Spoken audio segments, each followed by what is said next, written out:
দেশের চলমান রাজনৈতিক অস্থিরতায় জামাতে ইসলামীর নেওয়া কিছু কৌশলগত সিদ্ধান্ত রাজনৈতিক মহলে চমক সৃষ্টি করেছে।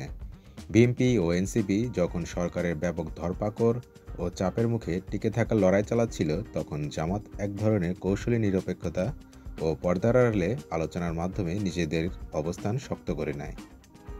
বিশ্লেষকরা বলছেন, জামাত তাদের অতীত অভিজ্ঞতা কাজে লাগিয়ে সরাসরি সংঘাতে না গিয়ে কূটনৈতিকভাবে পরিস্থিতি পর্যবেক্ষণ করেন। এর ফলে সরকারের মূল নজর বিএনপি ও এনসিপির ওপর থেকেছে, আর জামাত রাজনৈতিকভাবে কিছুটা আড়ালে নিরাপদ ছিল।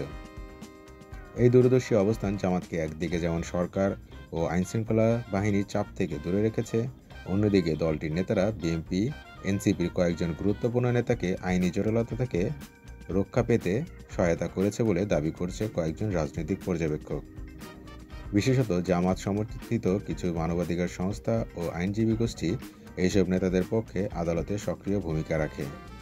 গোপন বৈঠক ও চ্যানেলের মাধ্যমে সরকারের সঙ্গে নির্দিষ্ট স্তরে যোগাযোগেও ছিল বলে ধারণা করা হচ্ছে।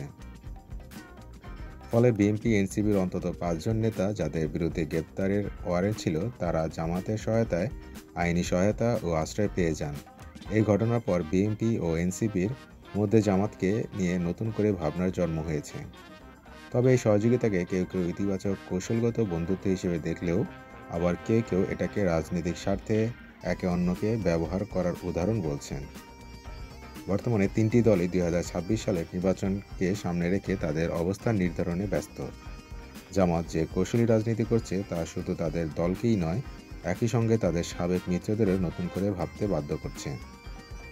বিশেষজ্ঞদের মতে জামাতের এই রাজনৈতিক দূরদর্শিতা তাদের নতুন প্রজন্মের নেতৃত্বেও প্রতিফলিত হচ্ছে। সময় বলবে এই কৌশল আদতে কতটা কার্যকর হয়।